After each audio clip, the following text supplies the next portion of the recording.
చెప్పాలంటే మనసు అంటే మాయ అన్నారబ్బా. మాయ అంటే ఏంటి? ఒక చోట కుదురుగా కూర్చోదు. ఎందుకు కూర్చోదు? ఈ మనస్సు గానీ, ఈ మాయ గానీ ఎక్కడి నుంచి వచ్చింది? స్పేస్, టైము, ఆబ్జెక్ట్ 3 ఉన్నాయి. స్పేస్ అంటే ఏంటి? ఒక ప్రదేశం. ఈ మనస్సు ఎక్కువసేపు ఒకే ప్రదేశంలో ఉండలేదు. చూడండి, ఏదైనా టూర్‌కి పోతాము, 2, 3 రోజులు ఉంటాము. తర్వాత ఎప్పుడెప్పుడు బ్యాక్‌కి వచ్చేస్తామని మనం ఫీల్ అయిపోతాం. అంటే ఎక్కువసేపు ఒకే చోట ఉండలేదు. తర్వాత ఎక్కువ సేపు ఒకే కాలంలో కూడా ఉండలేదు. ఒక గంట, 2 గంటలు కుదిరి ఒక చోట కూర్చోమంటే కూర్చోలేదు. ఎప్పుడెప్పుడు మళ్ళీ లేచిపోదామని ఆలోచన చేస్తుంది. మూడోదేంటి? ఆబ్జెక్టు.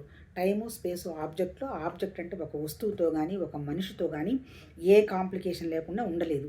ఎందుకు? ఏదో మొదట్లో ఆహాహా! ఓహో! బావున్నారు, బావున్నారు అంటారు. ఆ తర్వాత వీళ్ళలాగా వాళ్ళని చూడటం మొదలుపెట్టిన తర్వాత వాళ్ళు వీళ్ళకి నచ్చదు. అందుకని ఎప్పుడు అది మనిషి మనసు యొక్క సహజం అనమాట. ఈ విషయాన్ని గ్రాస్ప్ చేసి అవేర్‌గా ఉంటే ఈ 3 బాధల్లో నుంచి తప్పించుకోవచ్చు.